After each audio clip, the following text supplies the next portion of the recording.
मोहब्बत मोहब्बत क्या है, किस तरह से होती है, ये शायद आजकल किसी को नहीं पता और ना ही जानने के लिए शायद किसी के पास टाइम है।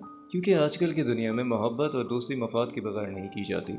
मगर तस्वीर के दूसरे रुख को देखा जाए तो आज भी कुछ ऐसे पागल और दीवाने हैं जो अपने आप से पहले अपने अजीज़ों को रखते हैं। ये कहानी हादी की कहानी है और ये सच्ची कहानी है। बचपन से लड़कपन तक हादी का सबसे अच्छा दोस्त महा रही थी। उसके होते हुए कभी उसको किसी दोस्त की ज़रूरत नहीं पड़ी। महा और हादी के घर वालों में भी सगे रिश्तेदारों की तरह खुलूस और मोहब्बत की सच्चाई का रिश्ता है। हादी महा से 4 साल बड़ा था। महा ने हमेशा ही अपने माँ बाप के बाद हादी को बहुत ऊंचा रुतबा और रहबर समझा। वो उसकी तकलीफ़ में तड़प जाती थी। उसने बचपन से ही हादी की तस्वीर को अपने दिलो दिमाग में इतनी मजबूती से जमा लिया था कि शायद वहाँ किसी और को कोई जगह नहीं मिल सकती थी। इनके सच्चे जज्बों को देखकर घर वाले भी यही समझते थे और यही इरादा था कि बड़े होने के बाद इन दोनों की शादी कर दी जाएगी। जैसे जैसे माँ बड़ी हो रही थी, उसकी मोहब्बत हादी की तरफ और ज़्यादा शिद्दत से होती जा रही थी, जिसका वो बरमामला इतराफ़ हादी के सामने करती रहती थी। इस मामले में हादी ज़रा कमज़ोर था। ऐसा नहीं वो महा से मोहब्बत नहीं करता था, मगर उसके पास अपनी मोहब्बत बताने के लिए अल्फाज नहीं थे। मगर वो भी महा को शिद्दत से चाहता था। महा का आलम यह था कि वो हादी के आसपास किसी लड़की को बर्दाश्त नहीं कर सकती थी, चाहे वो उसकी बेहतरीन बचपन की दोस्त क्यों ना हो और मामू की बेटी तबीना ही क्यों ना हो। हादी अक्सर हंसता था कि ऐसा कुछ नहीं है जैसा वो सोचती है। वो हर बार बड़ी मासूमियत से ये कहती थी कि वो हादी के बगैर नहीं रह सकती और ना उसकी ज़िंदगी में किसी और को देख सकती है सिवाय खुद के। एक दिन हादी ने उससे मजाक में कह दिया कि वो तबीना से बहुत मोहब्बत करता है। ये सुनते ही महा ने घर चीज़ें तोड़ना शुरू कर दी। अजीब हालत हो गई, इतनी बुरी हालत कि उसको हॉस्पिटल लेके जाना पड़ गया। मामले की संगीनी को समझते हुए हादी ने उससे माफ़ी मांगी और उससे सच कहा कि वो उसके अलावा किसी और से मोहब्बत नहीं करता और ना ही शायद ज़िंदगी भर कर सकता है। ज़िंदगी अपनी रवाइश पे चल रही थी, वक्त गुजर रहा था, सब अच्छा था। अब हादी ने जॉब स्टार्ट कर दी थी। उसकी जॉब से हादी से ज़्यादा महा को खुशी थी, क्योंकि वो हादी के बगैर रहने का सोच भी नहीं सकती थी और जॉब होने की वजह से उनकी शादी में कोई रुकावट भी नहीं थी। मगर कुदरत को कुछ और ही मंजूर था। शायद इन दोनों से मोहब्बत का इम्तिहान लेना था, जिससे ये दोनों बाखबर थे। हुआ कुछ यूँ कि इन दिन हादी ऑफिस से घर आया तो अचानक उसकी अम्मी ने दरवाज़ा खोला। हादी ने उनको देखा तो कुछ घबरा गया। वो अपनी माँ की आंखें देखकर समझ गया था कि वो रोई हैं। हादी ने सलाम करते ही उनसे पूछा कि क्या बात है और वो क्यों रोई हैं, सब खैरियत है। हादी की अम्मी ने उसको दिलासा दिया कि ऐसी कोई बात नहीं है, वो प्याज काट रही थी जिसकी वजह से उनकी आंखों में आंसू आ गए। ये सुनकर हादी ने सुकून की सांस ली। हादी पानी पीने के लिए किचन में गया तो पीछे से हादी की अम्मी ने उससे कहा, तुमसे मिलने खाला महा की अम्मी आई हैं, शायद उनको कोई काम है तुमसे। हादी ने अम्मी से पूछा, खैरियत है। हादी की अम्मी ने कहा, उनको नहीं पता, वो तुमसे ही बात करना चाहती हैं। हादी क्योंकि महा की अम्मी के सामने बड़ा हुआ था, इसलिए ज़रा भी नहीं घबराया और ड्राइंग रूम की तरफ चले गया। वहाँ खाला उसकी पहले से ही बैठी हुई थी और पूछा कि खाला हुक्म कीजिए, क्या काम है आपको मुझसे। खाला भी रोई हुई थी, उनकी आंखें बता रही थीं। उन्होंने हादी का हाथ पकड़कर उससे कहा, अगर मैं तुमसे कभी कुछ मांगूं तो क्या दोगे। हादी ने हंसते हुए कहा कि खाला, लो ये भी कोई पूछने की बात है। आप जान मांगे मैं हंसकर देने के लिए तैयार हूँ, क्योंकि मैंने हमेशा आपकी उसी तरह इज़्ज़त और एहतराम और मोहब्बत की है जिस तरह मैं अपनी अम्मी जान की करता हूँ। ये सुनकर खाला ने कहा कि ऐसा इम्तिहान में कोई माँ ना आए और शायद मैं दुनिया की वो वाहिद माँ होंगी, अपने ही बेटे से उसकी जान मांगूंगी। हादी ने उनसे ये कहा, खाला जो बात है आप बेफिक्र होकर बोलें, आपका बेटा बहुत मजबूत है। खाला ने जब अपनी बात हादी से कही, हादी को शिद्दत से झटका लगा।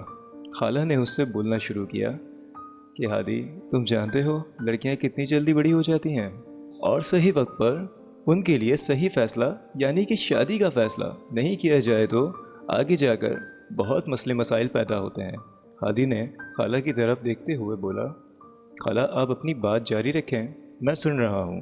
खाला ने फिर कहना शुरू किया, इस तरह से ही माँ भी एक लड़की है और वो भी बड़ी हो गई है। हादी ने सर हाँ में हिलाया।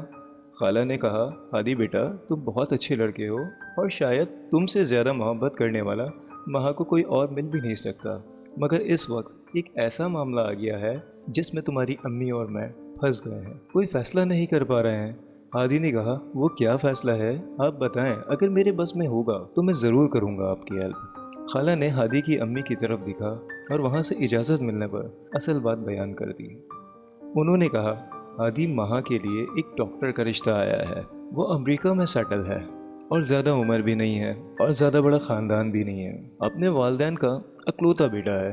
हादी ने ये सब कुछ खामोशी से सुना और फिर खाला से कहा कि खाला आप क्या चाहती हैं। खाला ने कहा, बेटा मैं ये चाहती हूँ माँ इस रिश्ते को मान जाए, क्योंकि बेटा अभी तुम्हारे सेट होने में कम से कम 5 साल और हैं, जब तक माँ की उम्र कहाँ से कहाँ तक पहुँच जाएगी।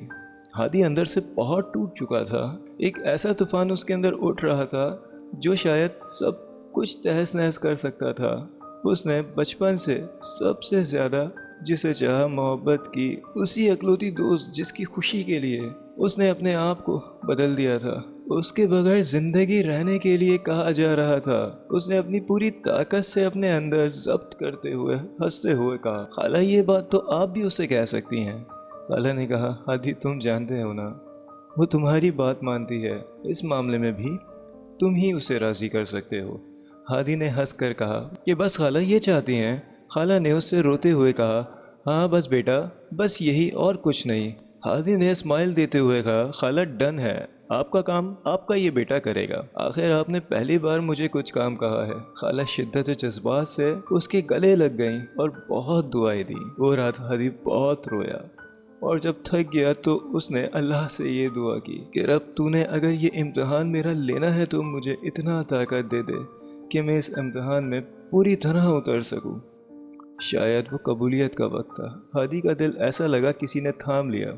वो उठा, आंसू पोंछे और अपने रूम में सिगरेट जलाकर सोचने लगा कि किस तरह से उसने उसके दिल में अपने लिए नफरत पैदा करनी है, जिस दिल में हादी के सिवा और कोई कभी था ही नहीं। अजीब वक्त था। अचानक उसके दिल में एक आइडिया आया। वो बैठे बैठे कब सो गया उसको याद नहीं रहा। अगली सुबह वो उठा और उसने अपने प्लान पर अमल दरामद शुरू कर दिया। उसने तबिंदा को कॉल की और उससे अर्जेंट मिलने का कहा। तबिंदा दोपहर में यूनिवर्सिटी के बाद उसे मिली और पूछा, इतना अर्जेंट क्यों बुलाया है, क्या कोई गिफ्ट वगैरह लेना है माँ के लिए। हादी ने मुस्कुराते हुए कहा, हाँ गिफ्ट लेना है और मैं तुम्हारी मदद चाहता हूँ।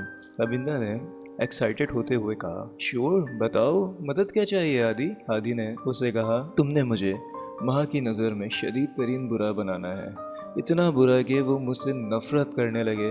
पहले तो तबिंदा समझी कि हादी मजाक कर रहा है। उसने काफ़ी बार पूछा कि हादी अगर ये मजाक है तो अच्छा मजाक नहीं है, मगर हादी ने संजीदा होते हुए कहा, ये मजाक नहीं है। और फिर उसने अपनी और खाला की, माँ की अम्मी की, ताबिंदा को बातें पूरी बताईं। ताबिंदा सुनने के बाद रोने लगी और उसने कहा कि हादी खुदा का वास्ता मुझसे इतना बड़ा गुनाह नहीं करवाओ, जो तुम नहीं हो वो मैं झूठ नहीं बोलूँगी। हादी ने कहा, ताबिंदा अगर तुम उस मामले में मेरी मदद नहीं करोगी तो कोई और करेगा, और चाहे मुझे किसी से पैसे देकर करवाना पड़े मैं करवाऊँगा, क्योंकि मैं खाला से वादा कर चुका हूँ। ताबिंदा ने मना कर दिया उसकी मदद करने के लिए। उसको घर भेज दिया इस वादे के साथ कि वो ये सारी बात अपनी अम्मी तक को नहीं बताएगी जब तक काम पूरा ना हो जाए। ताबिंदा रोते हुए अपने घर चले गई। उसके बाद उसके प्लान के मुताबिक इस कहानी के दूसरे किरदार से उसे मिलना था, और वो थी उसके दोस्त फ़िरोज़ की वाइफ, जिसकी अभी अभी रिसेंटली शादी हुई थी। फ़िरोज़ हादी का ऐसा दोस्त था कि हादी के एक कहने पर उसके लिए अपनी जान भी दे सकता था। थोड़ी देर बाद उसी रेस्टोरेंट में फ़िरोज़ की कार आकर रुकी और फ़िरोज़ अपनी वाइफ के साथ अंदर दाखिल होकर हादी को ढूंढने लगा। उसको ज़्यादा दुश्वारी नहीं हुई उसे ढूंढने में, क्योंकि हादी की मौजूदगी में सिगरेट की स्मोक की ज़्यादती की वजह से साफ महसूस की जा सकती थी।